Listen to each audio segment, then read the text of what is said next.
बिस्मिल्लाहिर्रहमानिर्रहीम। अस्सलाम वालेकुम नाज़रीन, आपका मेज़बान अली हुसैन जी।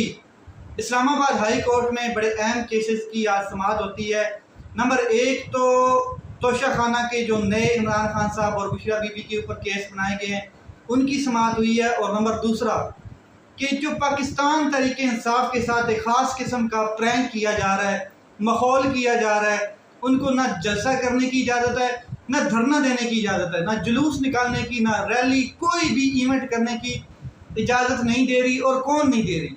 इंतज़ामिया नहीं दे रही। इंतज़ामिया जो है वो ताकतवर के कंट्रोल में है, हुकूमत के कंट्रोल में है। हुकूमत से शाबाशी लेने के लिए पाकिस्तान तरीके इंसाफ को इजाज़त नहीं दे रही।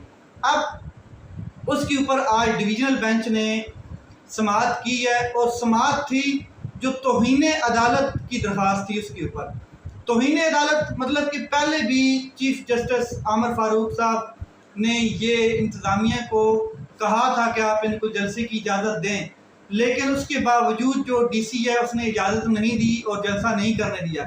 उसके खिलाफ एक तौहीन अदालत की कार्रवाई की गई, दरख्वास्त हुई और उसके ऊपर आज इस्लामाबाद हाई कोर्ट का डिवीज़नल बेंच समाअत करता है, जिसमें जस्टिस गुल हसन औरंगज़ेब साहब थे और चीफ जस्टिस आमर फारूक साहब क्या कहते हैं सुने ज़रा। सबसे पहले तो उन्होंने कहा कि किस चीज़ की तौहीन अदालत है ये जो केस है, ये इसके ऊपर वो बात करते हैं कि किस चीज़ की तौहीन अदालत हुई है। ये तो तौहीन अदालत का केस नहीं बनता, ये जस्टिस गुल हसन औरंगज़ेब साहब कहते हैं। और उन्होंने ये रिमार्क्स दी कि ये तौहीन अदालत की दरख्वास्त है, अगर इस पे हम कोई फैसला देंगे तो वो फिर तौहीन अदालत के हवाले से देंगे, जलसे जुलूस के हवाले से नहीं देंगे। और साथ में कहा या तो मैं सेक्रेटरी दाखिला को, जो दाखिला खुरम आगा साहब हैं सेक्रेटरी दाखिला, उनको जेल भेज दूंगा या छोड़ दूंगा, दोनों में से एक काम करूंगा। और तौहीन अदालत केस में जलसे या एहतजाज की इजाज़त नहीं दे सकते। आपको दोबारा इसके लिए दरख्वास्त जमा करानी पड़ेगी, दोबारा आना पड़ेगा कि आप इस दोबारा जलसे के हवाले से बात कर रहे हैं कि हमें जलसा करने दिया जाए। आगे ज़िलाई इंतज़ामिया जो है वो पाकिस्तान तहरीक इंसाफ को पैट ऑन दी बैक यानी कि शाबाशी लेने के लिए इजाज़त नहीं दे रही। ये आज के बड़े अहम रिमार्क्स थे जस्टिस गुल हसन औरंगज़ेब साहब के कि आप सिर्फ इंतज़ामिया जो है वो शाबाशी लेना चाहती है, इसलिए उनको इजाज़त नहीं दे रही। और ज़िलाई इंतज़ामिया जो है वो क्यों नहीं इजाज़त दे रही, क्यों नहीं दे रही, ये मेन मुद्दा। तो जस्टिस मियाँ गुल हसन औरंगज़ेब साहब ने हुकूमत को एक नई राह दिखाई है, वो ज़रा सुने। स्टेट कौंसिल को मुखातब करते हुए कहा कि अगर किसी सियासी जमात के एहतजाज में कौमी ख़जाने को नुकसान हुआ है तो उसके अकाउंट कैच कर सकते हैं, यानी कि उसके अकाउंट से ये जो हर्जाना है पूरा किया जा सकता है। तो बनाना रिपब्लिक के हवाले से बात करते हुए आज बड़े अहम रिमार्क्स दिए गए हैं जस्टिस गुल हसन औरंगज़ेब साहब की जानिब से। उन्होंने कहा कि इस सूरत हाल की वजह से लोग आपका मुल्क छोड़ के जा रहे हैं, मुल्क में आ नहीं रहे वापस, और आप लोग कोई कसर नहीं छोड़ते कि मुल्क को बनाना रिपब्लिक ना बनाया जाए, यानी कि पूरी तैयारी से आप आते हैं कि मुल्क को बनाना रिपब्लिक बनाया जाए। ये स्टेट काउंसिल को उन्होंने मुखातब करते हुए कहा। साथ में जो एक बयान है वो आज आया है और वो है डिप्टी कमिश्नर इरफान साहब का, इरफान मेमन साहब। गैर कानूनी एहतजाज करने पर FIR दर्ज होती है। वो कहते हैं मैंने पाकिस्तानी तहरीक इंसाफ को गैर कानूनी एहतजाज करने से तो नहीं रोका, मतलब कि गैर कानूनी एहतजाज करने से तो नहीं रोका। डिप्टी कमिश्नर इरफान मेमन साहब कहते हैं कि वो कर सकते हैं, गैर कानूनी एहतजाज कर सकते हैं, मगर उसके ऊपर FIR दर्ज होती है। तो ये एक ख़ास किस्म का प्रैंक खेला जा रहा है पाकिस्तान तहरीक इंसाफ के साथ, दिलचस्प खेल खेला जा रहा है। वो सूरत हाल मैं आपके सामने रख देता हूँ कि है क्या असल में। इस्लामाबाद हाई कोर्ट के चीफ जस्टिस आमर फारूक ने ज़िलाई इंतज़ामिया को PTI के साथ मुशावरत करके एक तारीख और मुकाम का तयन करने का फैसले के लिए उनको कहा कि आप बैठें, कोई हल निकाला जाए। तो कोई हल नहीं निकला। PTI ने तौहीन अदालत की दरख्वास्त दायर की। चीफ जस्टिस ने फिर बैठ कर कहा कि आप जो है दोबारा कोई हल निकालें और फिर हदायत उनको जारी की। इंतज़ामिया ने 20 दिन की इजाज़त दे दी और पाकिस्तान तहरीक इंसाफ ने एतराज़ किया तो चीफ जस्टिस ने कहा कि हम तो तौहीन अदालत केस में ये मामला नहीं देख सकते हैं, हमारे सामने तो तौहीन अदालत केस है, आप अंदाज़ा लगा लें।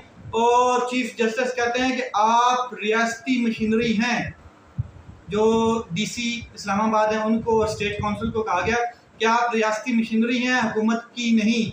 जो आप अपोजिशन में हैं जो और आपने हुकूमत की जो बातें मान रहे हैं, तो ये आज जो अपोजिशन में कल वो हुकूमत में होंगे, तो आपने सिर्फ स्टेट की मशीनरी के तौर पे काम करना है, आपने किसी की पार्टी नहीं बनना और बैलेंस बरकरार रखना है। फिर आमर फारूक साहब कहते हैं कि जो पिंडी में आकर बैठे हुए हैं, जमात इस्लामी की तरफ इशारा था, उससे पहले TLP भी आकर बैठी थी, जो पिंडी में आकर बैठे हैं वो कौन सी इंतज़ामिया से किस किस्म की इजाज़त लेकर आए हैं? उन्होंने तो इजाज़त नहीं मांगी थी, तो अगर नहीं मांगी थी तो फिर पाकिस्तान तहरीक इंसाफ भी ऐसे कर ले। बड़ा अच्छा मशवरा दिया गया, मगर पाकिस्तान तहरीक इंसाफ के जो बुज़दिल लीडर हैं बाहर बैठे हैं, जो नाकाम हुए पड़े हैं, जिनमें हिम्मत नहीं है, हौसला नहीं है इंतज़ामिया के साथ खड़ा होने की। और देखें पाकिस्तान तहरीक इंसाफ की क्या हालत होगी, प्रैंक हो गया एक किस्म का माहौल। और बाकी जमातें जलसे भी कर रही हैं, जुलूस भी कर रही हैं, धरने भी दे रही हैं, और कल जमात इस्लामी बड़ा धरना चलने जा रही है कराची में। तो ये सारी चीज़ें चल रही हैं, लेकिन सिर्फ पाकिस्तान तहरीक इंसाफ को जो है वो बैकआउट किया जा रहा है। आगे चलते हैं, तोशा खाना की भी समाअत हुई है, नया केस है। इमरान खान और बुशरा बीबी ये केस की समाअत आज होती है, जिसमें जस्टिस मियां गुल हसन औरंगजेब और जस्टिस इरबाब ताहिर साहब ने डिवीजनल बेंच पर समाअत की। इमरान खान और बुशरा बीबी ने नए तोशा खाना केसेस में नोटिस और गिरफ्तारी जो हुई है उनको चैलेंज कर रखा था इसमें। तो क्या आज के दलाइल और रिमार्क्स हैं? इंतज़ार हुसैन पंजोता साहब ने दलाइल का आगाज़ किया, ये इमरान खान साहब और बुशरा बीबी के वकील हैं। तो जस्टिस गुल हसन औरंगजेब साहब उन्होंने आज इसको सुना है। तोशा खाना केस में जो दरख्वास्त गुजारों को सजा हो चुकी है, जस्टिस गुल हसन औरंगजेब साहब कहते हैं, तो ये कौन सा किस किस्म का केस दोबारा है? जस्टिस साहब को पता ही नहीं है कि दोबारा भी कार्रवाई डाल दी गई नायब की जानब से। अच्छा, जिस तोशा खाना में सजा हुई है इसकी फर्द जुर्म में तोशा खाना की 108 आइटम्स का जिक्र है, इंतज़ार हुसैन पंजोता साहब ने कहा।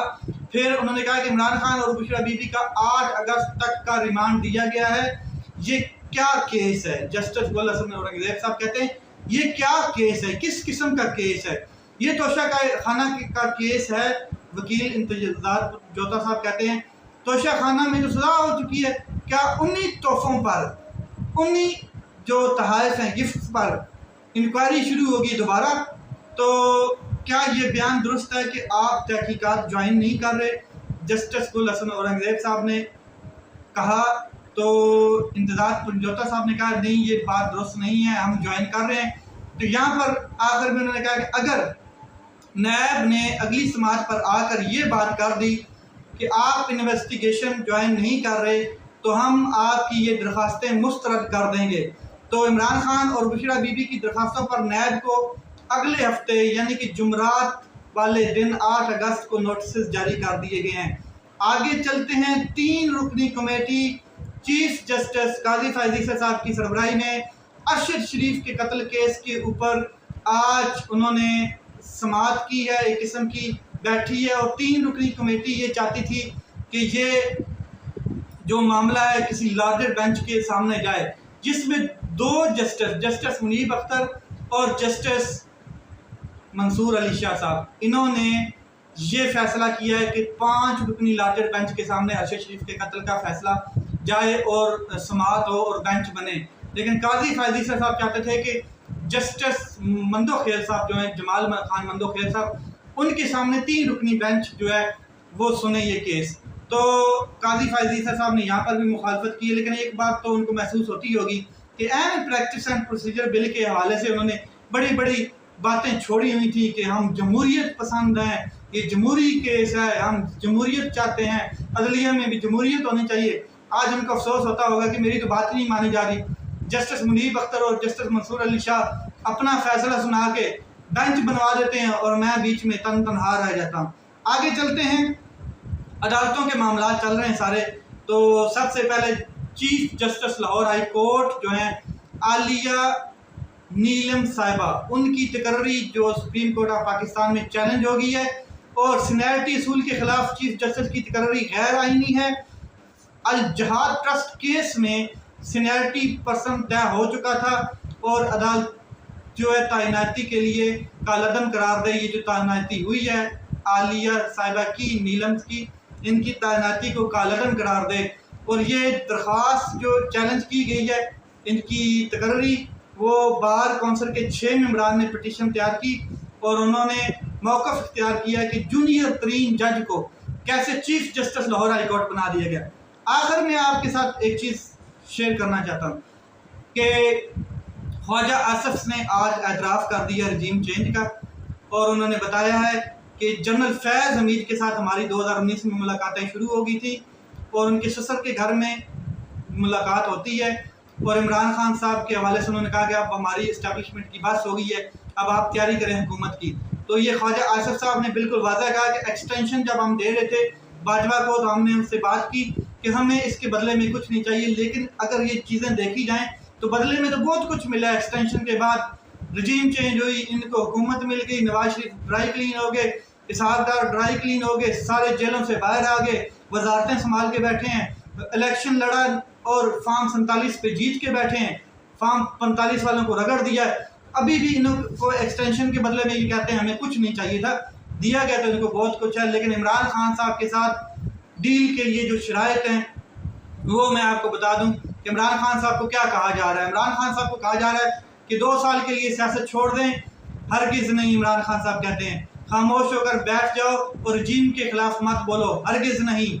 सूबाई असम्बलियाँ मत तोड़ो, हरगिज़ नहीं। मीर जाफर डर्टी हैरी जैसी जो आपने मुतारफ़ कराई हैं, इस्तेमाल की हैं, ये मत करो। इमरान खान साहब ने कहा हरगिज़ नहीं।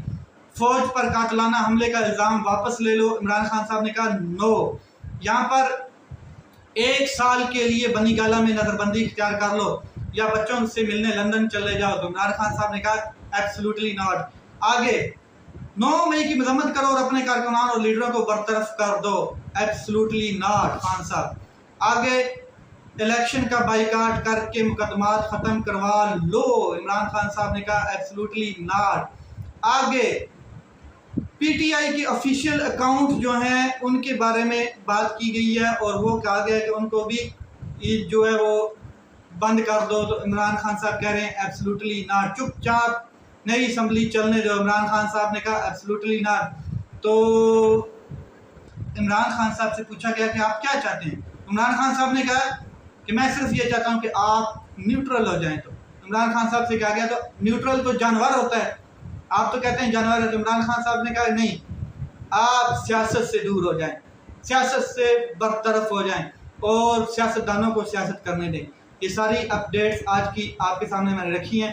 हालात किस तरफ जा रहे हैं मैं आपको बता दूं कि बलूचिस्तान में जो महरंग बलोच हैं उनको अरेस्ट किया गया, बड़े जालिमाना तरीके से अरेस्ट किया गया और उनका जो इज़्ज़त है उसका तकद्दस पामाल भी किया गया है। जिस तरीके से गिरफ्तारी हुई है आपने देखी है, मगर वो अपने हक़ के लिए निकले हैं और वो अपना हक़ लेकर वापस जाएंगे और उनको इस्लामाबाद भी आना पड़ा तो हो सकता है वो दोबारा कॉल दें। तो ये मामलात बहुत आगे जा रहे हैं। फिर जमात इस्लामी जो है वो धरने को एक्सटेंड करने जा रही है, 2 दिन का अल्टीमेटम दे दिया है जो हाफ़िज़ नईम रहमान साहब हैं।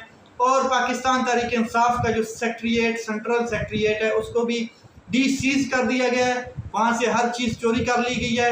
अब उमर अयूब साहब कहते हैं कि हम FIA के ख़िलाफ़ और IG पंजाब के ख़िलाफ़ और बाकी जिन्होंने ये काम किया है, चोरी की है, उनके ख़िलाफ़ मुकदमा दर्ज करेंगे। तो ये मामला ठीक होते नज़र नहीं आ रहे, बल्कि मज़ीद ख़राब होते हुए नज़र आ रहे हैं। आखिर में शुएब पानी निकालो, लाहौर सारा डूब चुका है, पता नहीं चला कि अभी शुएब गैब कहाँ है। शुएब ने मरियम टिकटॉकर साहिबा को क्यों नहीं बताया कि पानी कहाँ कहाँ है और मैंने निकाल दिया है। लेट्स सी मामला किस तरफ जाते हैं। अपना ख्याल रखें, अपने भाई के इस चैनल का ख्याल रखें। पाकिस्तान जिंदाबाद।